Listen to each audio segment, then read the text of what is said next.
Hi guys, ಎಲ್ರಿಗೂ ನಮಸ್ಕಾರ. ಎಲ್ಲರೂ ಹೇಗಿದ್ದೀರಾ? ಎಲ್ಲರೂ ಚೆನ್ನಾಗಿದ್ದೀರಾ ಅಂತ ಭಾವಿಸ್ತಾ ಲಚ್ಚಿ ಸುನಿಲ್ ಯೂಟ್ಯೂಬ್ ಚಾನಲ್ಗೆ ನಿಮ್ಮೆಲ್ಲರಿಗೂ ಸ್ವಾಗತ. ಹಾಗೆ ಫಸ್ಟ್ ಟೈಮ್ ನನ್ನ ಚಾನಲ್ನ ನೋಡ್ತಾ ಇದ್ರೆ ಪ್ಲೀಸ್ ಸಬ್ಸ್ಕ್ರೈಬ್ ಮಾಡ್ಕೊಳ್ಳಿ. ಹಾಗೆ ಈ ವಿಡಿಯೋ ಇಷ್ಟ ಆಗಿದ್ರೆ ಒಂದು ಲೈಕ್ ಕೊಡೋದನ್ನ ಮರಿಬೇಡಿ. ಇಲ್ಲಿವರೆಗೂ ತುಂಬಾನೇ ಸಪೋರ್ಟ್ ಮಾಡ್ತಾ ಇದ್ದೀರಾ, ಹೀಗೆ ಸಪೋರ್ಟ್ ಮಾಡಿ. ನಾನಿಲ್ಲಿ ಫ್ರಾನ್ಸ್ನ ತಗೊಂಡಿದ್ದೀನಿ. ಇದು ಅರ್ಧ ಕೆಜಿ ಅಷ್ಟು ತಗೊಂಡಿದ್ದೀನಿ. ಇದು ಚೆನ್ನಾಗಿ ವಾಶ್ ಮಾಡಿಕೊಂಡು ತಗೋಬೇಕು. ಇದಕ್ಕೆ ಸ್ವಲ್ಪ ಉಪ್ಪು ಮತ್ತೆ ಅರಿಶಿನ ಪುಡಿ ಹಾಕೊಂಡು ವಾಶ್ ಮಾಡ್ಕೊಂಡ್ರೆ ಒಳ್ಳೇದು. ಇದರಲ್ಲಿ ಸ್ವಲ್ಪನೂ ನೀರು ಇರಬಾರ್ದು. ಇವಾಗ ಇದಕ್ಕೆ 2 ಸ್ಪೂನ್ ಅಷ್ಟು ಧನಿಯಾ ಪುಡಿ, 2 ಸ್ಪೂನ್ ಅಷ್ಟು ಗರಂ ಮಸಾಲ, ಹಾಗೆ 1/4 ಸ್ಪೂನ್ ಅಷ್ಟು ಅರಿಶಿನ ಪುಡಿ ಹಾಕೊಂಡಿದ್ದೀನಿ.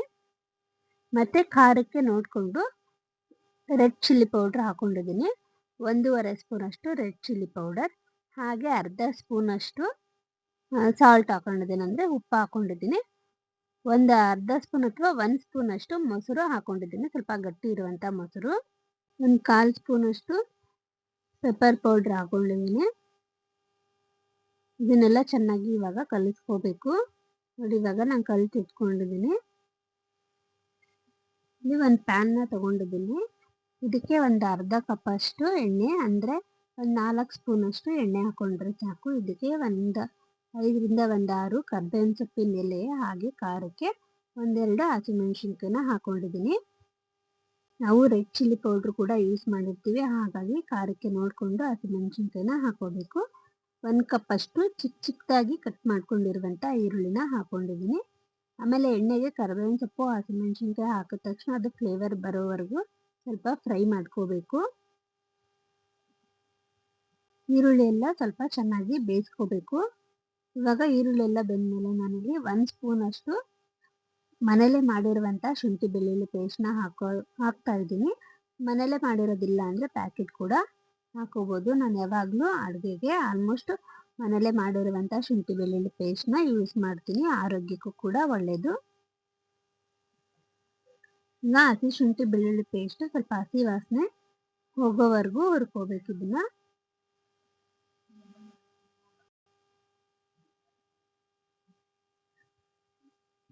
ಈಗ ಶುಂಠಿ ಬೆಳ್ಳುಳ್ಳಿ ಎಲ್ಲ ಪೇಸ್ಟ್ ಚೆನ್ನಾಗಿ ಹಸಿ ವಾಸನೆ ಹೋಗೋವರೆಗೂ ಹುರ್ಕೊಂಡಿದ್ಮೇಲೆ ನಾವು ಕಲಸಿಟ್ಟಿರುವಂಥ ಫ್ರಾನ್ಸ್ನ ಇದಕ್ಕೆ ಹಾಕಬೇಕು. ಈ ಫ್ರಾನ್ಸ್ ಒಂಥರ ಹೈ ಪ್ರೋಟೀನ್ ಫುಡ್ ಅಂತಲೇ ಹೇಳ್ಬೋದು. ಇದರಲ್ಲಿ ತುಂಬಾನೇ ಹೈ ಕ್ಯಾಲೋರೀಸ್ ಕೂಡ ಇರುತ್ತಂತೆ, ಆರೋಗ್ಯಕ್ಕೂ ಕೂಡ ತುಂಬಾನೇ ಒಳ್ಳೇದು. ಆಮೇಲೆ ಡಯಟ್ ಮಾಡೋರೆಲ್ಲ ಇದನ್ನ ತುಂಬಾನೇ ತಿಂತಾರೆ. ಅಂದರೆ ದಪ್ಪ ಆಗಬೇಕು ಅನ್ನೋರು ಈ ಒಂದು ಫುಡ್ ತುಂಬ ಇಷ್ಟಪಡ್ತಾರೆ. ಆಮೇಲೆ ಯಾವಾಗಲೂ ಈ ಸಾಂಬಾರು ಮಾಡೋ ಬದಲು ಈ ಥರ ಡ್ರೈ ಮಾಡಿಕೊಂಡ್ರೆ ತುಂಬಾ ಚೆನ್ನಾಗಿರುತ್ತೆ. ನೋಡಿ, ಇವಾಗ ನಾನು ಅದನ್ನೆಲ್ಲ ಹಾಕಿದ್ಮೇಲೆ ನಾನು ಒಗ್ಗರಣೆ ಕೊಟ್ಟಿರ್ತೀನಲ್ವ, ಹಸಿಮೆಣಸಿನ್ಕಾಯಿ, ಕರಿಬೇವಿನ ಸೊಪ್ಪು, ಈರುಳ್ಳಿ, ಶುಂಠಿ ಬೆಳ್ಳುಳ್ಳಿ ಪೇಸ್ಟ್ ಎಲ್ಲ ಅದ್ರ ಜೊತೆಗೆ ಚೆನ್ನಾಗಿ ಕಲಿಸ್ಕೋಬೇಕು ಇದನ್ನು. ಹಾಗೆ ಈ ವಿಡಿಯೋ ಇಷ್ಟ ಆದರೆ ಲೈಕ್ ಮಾಡಿ. ಇನ್ನು ನನ್ನ ಚಾನಲ್ನ ಯಾರೇ ಸಬ್ಸ್ಕ್ರೈಬ್ ಮಾಡದೆ ನೋಡ್ತಾ ಇದ್ದರೆ ಪ್ಲೀಸ್ ಸಬ್ಸ್ಕ್ರೈಬ್ ಮಾಡ್ಕೊಳ್ಳಿ. ಇವಾಗ ಇದನ್ನ ಒಂದು 5 ಮಿನಿಟ್ಸ್ ಹಾಗೆ ಮುಚ್ತೀನಿ ಇದನ್ನ. ಆಮೇಲೆ ಇದು ಚಿಕನ್ಗಿಂತ ತುಂಬಾನೇ ಬೇಗ ಬೇಯುತ್ತೆ. ನೋಡಿ, ಇದರಲ್ಲಿ ನಾನು ಒಂದು ಸ್ವಲ್ಪನೂ ನೀರು ಹಾಕಿಲ್ಲ, ಇದರಲ್ಲೇ ಆಲ್ಮೋಸ್ಟ್ ನೀರು ಬಿಟ್ಕೊಂಡಿದೆ ಒಂದು ಸ್ವಲ್ಪ.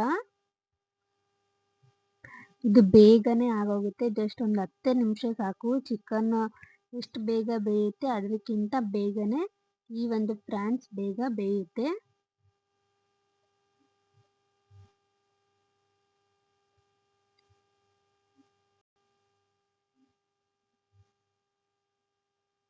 ಈಗ ಇದಕ್ಕೆ ನಾವೇನು ಇದನ್ನ ಸ್ವಲ್ಪ ಮಸಾಲೆ ಎಲ್ಲ ಹಾಕಿ ಕಲಿಸಿರ್ತೀವಲ್ವ, pepper powder, chilli powder, garam masala ಅದೆಲ್ಲ ಹಾಕಿ ಕಲಿಸಿದಾಗ ಅದೇ ಪಾತ್ರೆಯಲ್ಲಿ ಇನ್ನೊಂದು ಸ್ವಲ್ಪ ಮಸಾಲೆ ಮಿಕ್ಕಿರುತ್ತೆ. ಅದಕ್ಕೆ ಒಂದು ಸ್ವಲ್ಪ 1/4 ಗ್ಲಾಸ್ ಅಷ್ಟು ನೀರು ಹಾಕೊಂಡು ನಾನು ಇದಕ್ಕೆ ಹಾಕೊಂಡಿದ್ದೀನಿ. ಯಾಕಂದರೆ ಕೆಳಗಡೆ ತಳ ಸೀದೋಗುತ್ತೆ ಅಂತ, ಅಂದರೆ ನಾವೇನು ಫ್ರೈ ಮಾಡ್ಕೊಂಡು ಬಾಣಲಿ ಇರುತ್ತಲ್ಲ ಅದು ಬೇಗ ಇಟ್ಕೊಂಡಿರುತ್ತೆ ಅಂತ ನಾನು ಇದಕ್ಕೆ ಸ್ವಲ್ಪ ನೀರು ಹಾಕೊಂಡಿದ್ದೀನಿ. 1/4 ಗ್ಲಾಸ್ ಅಷ್ಟು ಆದರೆ ಸಾಕು. ಇದನ್ನ ಇವಾಗ ಮತ್ತೆ ಒಂದು 5 ನಿಮಿಷ ತನಕ ಅಷ್ಟೇ ಬಿಡೋಣ, ಜಾಸ್ತಿನೂ ಬೇಡ. ಮೀಡಿಯಂ ಫ್ಲೇಮಲ್ಲಿ ಒಂದು 5 ನಿಮಿಷ ಇಡೋಣ. ಈಗ ಇದನ್ನ ಓಪನ್ ಮಾಡ್ತೀನಿ. ನೋಡಿ, ಫುಲ್ಲು ಡ್ರೈ ಆಗಿದೆ. ಇವಾಗ ಒಳ್ಳೆ ತವಾ ಫ್ರೈ ಮಾಡ್ದಂಗೆ ಇರುತ್ತೆ. ತುಂಬಾನೇ ಟೇಸ್ಟಿಯಾಗಿರುತ್ತೆ. ಈ ಫ್ರಾನ್ಸ್ ಆ ಫ್ಲೇವರೇ ತುಂಬಾನೇ ಚೆನ್ನಾಗಿರುತ್ತೆ. ಮೇಲ್ಗಡೆ ಬೇಕು ಅಂದ್ರೆ ಸ್ವಲ್ಪ ಕೊತ್ತಂಬರಿ ಸೊಪ್ಪನ್ನ ಹಾಕೋಬಹುದು. ನಾನೇನು ಅದು ಹಾಕೋಣಕ್ ಹೋಗಲ್ಲ. ಯಾಕಂದ್ರೆ ಇದು ಫ್ಲೇವರೇ ಒಂಥರ ಬೇರೆ ತರ ಟೇಸ್ಟ್ ಇರುತ್ತೆ. ಹಾಗಾಗಿ ಬೇಕು ಅಂದ್ರೆ ಮೇಲ್ಗಡೆ ಒಂದ್ ಸ್ವಲ್ಪ ಇದಕ್ಕೆ ಕರಿಬೇವಿನ ಸೊಪ್ಪನ್ನ ಒಂದ್ ಸ್ವಲ್ಪ ಕಟ್ ಮಾಡಿ ಹಾಕೊಂಡಿದೀನಿ.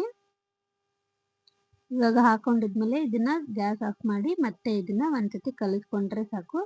ಈಗ ನಾವು ಇದನ್ನ ಸರ್ವ್ ಮಾಡ್ಕೊಂಡು ಚಪಾತಿ ಅಥವಾ ಅನ್ನಕ್ಕೆ ಹಾಗೆ ಕೂಡ ತಿನ್ಬೋದು. ತುಂಬಾನೇ ಟೇಸ್ಟಿಯಾಗಿರುತ್ತೆ. ನೀವು ಕೂಡ ಟ್ರೈ ಮಾಡಿ. ನಿಮ್ಗೆ ಈ ಒಂದು ರೆಸಿಪಿ ಇಷ್ಟ ಆಗಿದೆ ಅಂತ ತಿಳ್ಕೊತೀನಿ. ಇಷ್ಟ ಆಗಿದ್ರೆ ಪ್ಲೀಸ್ ಒಂದು ಲೈಕ್ ಕೊಡಿ. ಹಾಗೆ ಇಲ್ಲಿವರೆಗೂ ತುಂಬಾನೇ ಸಪೋರ್ಟ್ ಮಾಡಿದ್ದೀರಾ. ಹೀಗೆ ಸಪೋರ್ಟ್ ಮಾಡಿ. ಸಬ್ಸ್ಕ್ರೈಬ್ ಇನ್ನ ಮಾಡಿಲ್ಲ ಅಂದ್ರೆ ಪ್ಲೀಸ್ ಸಬ್ಸ್ಕ್ರೈಬ್ ಮಾಡ್ಕೊಳ್ಳಿ. ಹಾಗೆ ಆದಷ್ಟು ಈ ವಿಡಿಯೋನ ಶೇರ್ ಮಾಡಿ. ನೆಕ್ಸ್ಟ್ ವಿಡಿಯೋದಲ್ಲಿ ಮತ್ತೆ ಸಿಗೋಣ. Thank you so much.